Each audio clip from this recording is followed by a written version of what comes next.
Chers amis, je vous retrouve après une longue période de silence.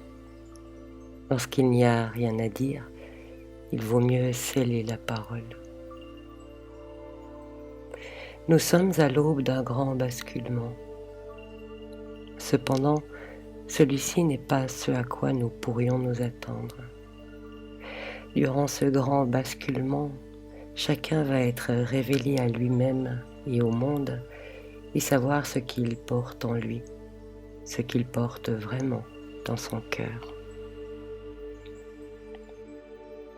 La révélation en cours nous mettra à nu mieux qu'elle ne l'a fait jusqu'à présent, et cette apocalypse aura pour effet de dissoudre les illusions que nous portions sur nous-mêmes, les autres et le monde.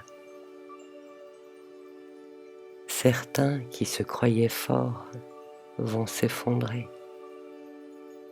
D'autres, se pensant insignifiants, vont se lever. Ce que nous savons et pensons importe peu. C'est au cœur qu'il est regardé, car c'est par le cœur que le divin transforme le monde, usant de nos mains comme moyen. L'évolution spirituelle ne se mesure qu'à une seule chose, le degré de moralité acquise et manifestée. Le reste n'est que le folklore. Et c'est dans les actions que la moralité se révèle, car nos actes sont le fruit de notre être. L'essentiel est d'avoir le cœur alerte et prompt au service. Lorsque nous agissons ainsi, le divin se manifeste à travers nos actes, et parfois le résultat de l'action diffère de ce que nous avions envisagé. La graine que tu plantes germera ou ne germera pas. Si l'arbre croît et s'élève d'elle parce que tu en prends soin, tu en ignores pourtant la récolte à venir. Un arbre peut produire 1000 fruits et l'arbre d'à côté à peine quelques-uns ou se dessécher. Tu es cet arbre et tes actes en sont les fruits. Leur abondance et leur mûrissement ne dépendent que de ton esprit de service, afin que le divin puisse agir à travers toi, parce que tu le laisses agir en te retirant, en renonçant au résultat, afin que l'acte produise tout son bénéfice. Nous sommes des outils précieux dans les mains de la Providence lorsque nous acceptons de servir, et ce service se fait à plus grand que soi. La voie de la moralité n'est pas la plus facile. Elle est exigeante car elle demande d'avoir la lucidité d'esprit nécessaire pour ne pas se mentir, ne pas se compromettre, ne pas user de complaisance. Elle demande de regarder au fond de soi avec un état d'esprit serein et posé afin de voir tant le beau et le vrai que le détestable et le faux. Discerner, non pas juger. Ceux qui jugent, eux-mêmes ou les autres, se condamnent aux portes closes. Dans ce temps de basculement qui arrive, choisissons donc de discerner, non de juger. Le discernement est le chemin le plus sûr pour ne pas s'égarer. Le jugement, lui, nous éjecte de nous-mêmes et nous dévie sur des chemins sans issue. Discerner et ne pas juger, le courage de l'équilibre. Vois-tu, le monde à tes yeux alterne ses parures. Ici, il te flatte et t'encense. Là, il t'effraie et te rabaisse. Ici, l'orgueil.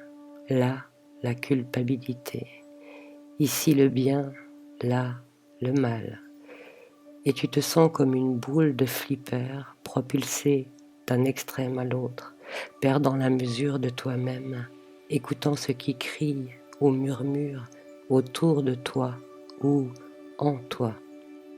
Tu perds l'équilibre et, sonné, tu te demandes à quoi te raccrocher. Cher ami, retrouve ton souffle, laisse le monde aller à lui-même, tu ne peux pas le changer. L'heure de Dieu n'est pas l'heure des hommes. Retrouve ton souffle, la houle qui berce ta vie, la houle qui monte de ton ventre jusqu'à ta gorge, qui demeure quelques instants en apnée avant de replonger de la gorge jusqu'au fond de ton ventre, d'y prendre quelques nouveaux instants d'apnée avant que tu ne prennes un nouvel inspire. La houle de ton souffle te berce et te garde dans le mouvement de la vie. Elle calme la peur, le stress, le doute, l'indécision, la colère, la jalousie. Elle est une vertu en tout temps accessible qui, par son rythme régulier, te porte au travers de l'océan de la vie afin de te déposer sur les plages de répit dont tu as besoin. Le souffle est une vertu individualisante et lénifiante, le prémisse de la paix et la réalisation de l'équilibre. Les pensées comme les émotions agitent la respiration, la raccourcissent et la rendent haletante. Si tu ne peux arrêter les pensées ou calmer l'émotion, alors demeure dans ton souffle avec conscience et persistance. Peu à peu, ton être va retrouver l'équilibre et tu verras le monde comme toi-même, avec détachement et sérénité.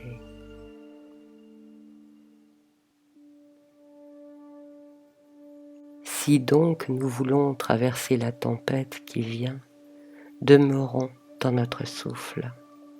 Ne courons ni à gauche ni à droite, n'écoutons pas l'un plus que l'autre, n'écoutons que notre souffle et développons notre esprit de service, car nous ne pourrons pas demeurer sans agir, avec compassion et fermeté. Ne laissons pas les idées étrangères à notre être parler en nous et à notre place, ni les émotions du monde s'enraciner en nous. Ayons le courage de l'équilibre, la persistance du souffle et l'aspiration à servir ce qui se tient au-dessus de toute chose et de tout être, et qui les tient dans sa main avec délicatesse et bienveillance, comme on tient un oisillon encore fragile. Dans la houle de notre souffle, nous trouverons le vrai silence, celui qui enclôt les naissances à venir. En lui, nous trouverons les réponses aux questions que nous n'avons pas posées et la certitude de notre réalisation à venir.